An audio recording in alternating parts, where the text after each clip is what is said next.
Permission to enter the room, sir. Pasok! Thank you, sir. Pasok, pasok. Tanggalin mo yung pismas mo. Tanggalin mo pismas mo. Tanggalin mo yan. Pismas mo. Sigurado ka, sir? Sus, bakit nagli-lipstick ka doon sa duty mo? Ano ba nangyari sa buhay mo? Sir, kasi, sir. Nakakita kasi ako, sir. Tapos naka-heels ka pa. Kasi, sir, may pupuntahan sana ako, sir, eh. Ano pupuntahan mo? Sa pageant, sir, eh. Nagmamadali Pageant? ako, eh.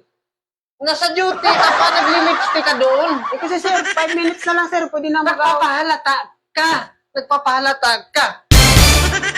Sabi ko nga sa'yo, tinanggap kita dito. Huwag kang magpapahalata. Mother. Kasi nga, di ba, kakasabi ko lang sa'yo na before na mayroon akong kasalihan na pageant. Oh. Ayaw ba?